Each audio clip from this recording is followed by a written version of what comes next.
Lahan gambut adalah lahan basah dengan lapisan tanah berair yang terdiri dari bahan tanaman mati dan membusuk. Indonesia bukanlah pemilik lahan gambut terluas. Lahan gambut tersebar di berbagai negara besar seperti Rusia, Kanada, Amerika Serikat, dan Indonesia. Lahan gambut terluas di dunia berada di Rusia dengan luas 137,5 juta hektar dan dilanjutkan posisi keempat oleh Indonesia dengan luas 18,5 juta hektar. Tetapi, menurut Ritung 2019, lahan gambut di Indonesia hanya seluas 13,4 juta hektar. Apakah negara Uni Eropa melestarikan lahan gambutnya berbeda dengan Indonesia yang merusak gambut? Namun faktanya, kegiatan pengurukan gambut yang dilakukan di Eropa menyebabkan hilangnya lahan gambut dengan luas sekitar 10,73 juta hektar. Pada bulan April 2017 lalu, Uni Eropa mengeluarkan resolusi sawit yang mengancam boikot sawit masuk ke Eropa.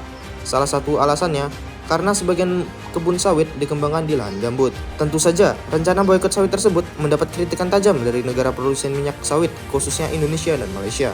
Hal-hal tersebut menunjukkan seakan-akan pengelolaan gambut di Indonesia lebih buruk dari Eropa. Apakah benar demikian?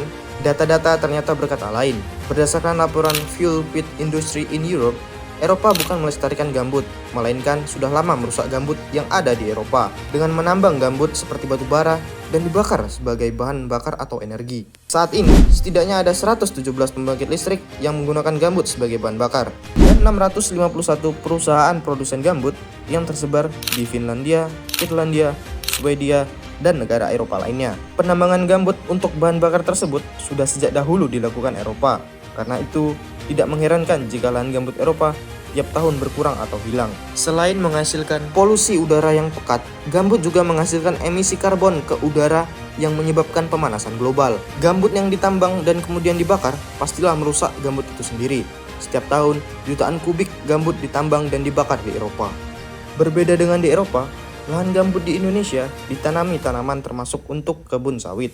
Berbagai penelitian sudah membuktikan bahwa kebun sawit di lahan gambut justru mengurangi emisi karbon gambut. Selain itu, sebagaimana umumnya tanaman, kebun sawit membersihkan udara karena menyerap karbon dan menghasilkan oksigen untuk kehidupan.